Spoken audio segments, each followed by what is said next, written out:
আপনার নির্বাচনী আচরণ বিধিটা মেনে চলবেন। আমার রায়ে আমার সিদ্ধান্তে যদি সংযুক্ত হয়, আমি আবার বলছি, আমার নির্বাচন অবস্থা কিন্তু প্রথমে আলোচনা করেছিল, আমার রায়ে যদি কেউ সংযুক্ত হয় তাহলে কিন্তু নির্বাচন কমিশন আছে, সেখানে আপিল করার অথরিটি আছে। নির্বাচন কমিশনের উপরে যদি কেউ আপিল করতে চায়, হাইকোর্ট আছে, সুপ্রিম কোর্ট আছে। আমার কাছে একজন আমার দেখেছি, আমি যদি মনে করি এটা বিরুদ্ধে আপনারা আপনিও পারবেন, আপনি 8 ডিসেম্বর, জি 8 ডিসেম্বর উনি হচ্ছেন হাইকোর্টে, উনি হচ্ছেন অ্যাপ্লিকেশন করেছেন 8 ডিসেম্বর, রাইট? 8 ডিসেম্বর স্টে দেওয়া হয়েছে, সেটা হচ্ছে 8 মার্চ পর্যন্ত। 8 মার্চ পর্যন্ত দেওয়া হয়েছে, কারণ 3 মাসের স্টে দেওয়া হয়েছে, রাইট? তার মানে এই ইনফরমেশনটা উনি এখানে হ্যাক করেছেন।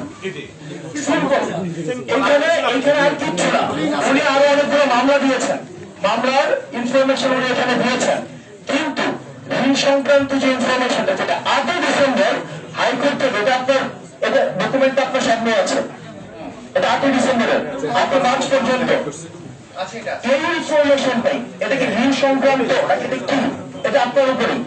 এই ঋণ সংক্রান্ত এই তথ্যটাই উনি ওনার হলফনামা থেকে হ্যাক করেছেন, এটাই হচ্ছে আমাদের সাবমিশন, আর কিছু না, সিম্পল। এখন এই ডিসকাশন যদি ওনারা এটা না বুঝেন, উনি যে আমার সাথে যে আচরণটা করেছেন, না এটা ব্যক্তিগত ভাবে, আর আপনারা না যায় ব্যক্তিগত ভাবে না, 24 তারিখে এফিডেভিট দিয়েছেন, 8 তারিখে তো জেলে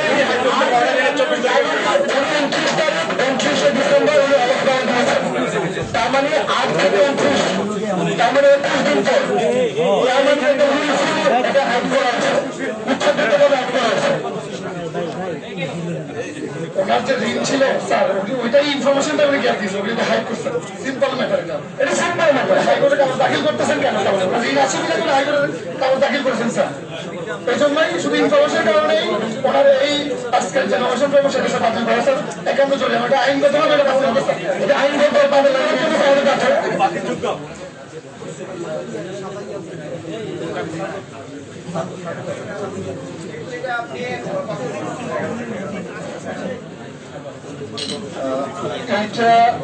আমরা পর্যন্ত যা দেখলাম যে ওনার একটা যেহেতু স্টেয়ার আছে, তার মানে একটা আছে,